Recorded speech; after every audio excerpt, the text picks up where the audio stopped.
سلام رفقا، امیدوارم حالتون خوب باشه. من علی هستم، کانال دریزت گیم. امروز اومدیم با یه پک اوپنینگ خفن. چند تا بازیکن خوب گرفتیم، حتما تا تاشو ببینید.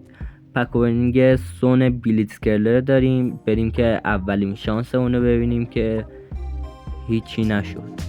بچه ها بهترین کارت ایرانی یعنی سردار آزمونم داریم.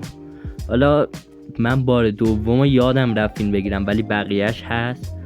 به جاش گفتم این پوتو ببینید که شانس خیلی خوبی هم داشتم.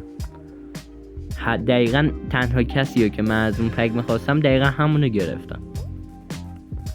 بریم ببینیم. و شماره 10 انگلستان جود بلینگهام.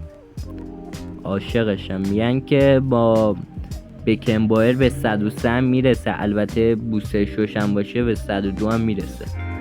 فعلا که بوسترش خاموش بود، من گذاشتم تو ترکیب شد 101. بریم قفلش هم کنیم. خب بریم برای بار سوم.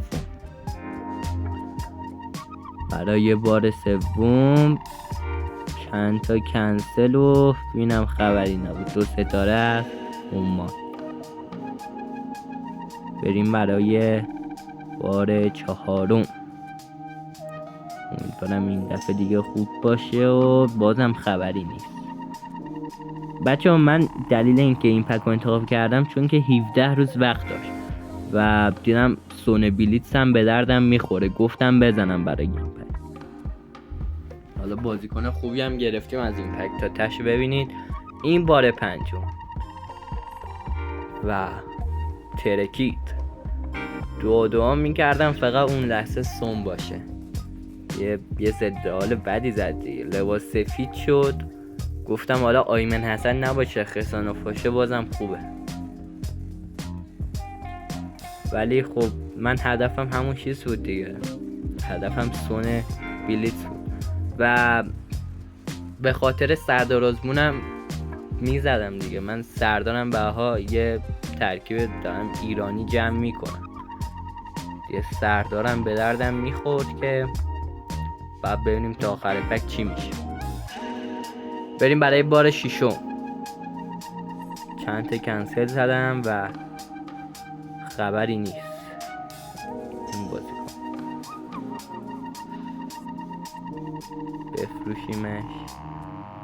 خب بریم سراغ بار هفتم. 94 تا بازیکن از پک 100 تایی مونده و دیدم چرت و پرت رد کردم و هایلایت. خب آخه مرد حسابی میمردی سردار آزمونو بدی. اینم بچه هایلایت ها رو اصلا مکس هم نکردم، همینجوری فروختم. بار هشتم و بار آخر. اینجا هم خبری نیست. اسکیپو زدم بازم هایلایت.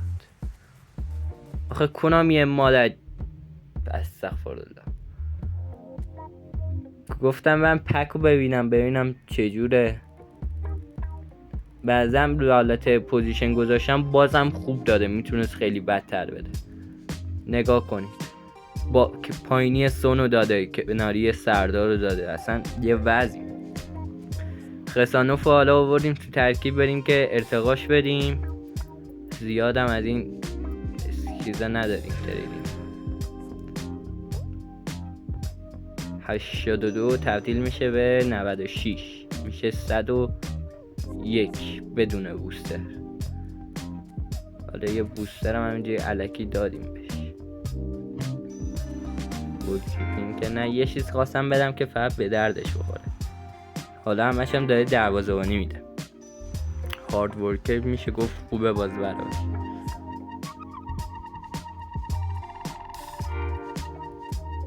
دیگه ببینیم چی داریم. اجیلیتی من فکر میکنم 102 میشه. حالا بازم دنبال یه بوستری بودم که به دردش بخوره. خب رفقا اینم بود از این ویدیو. امیدوارم لذت برده باشید. تا یه ویدیو دیگه، خدا نگهدار.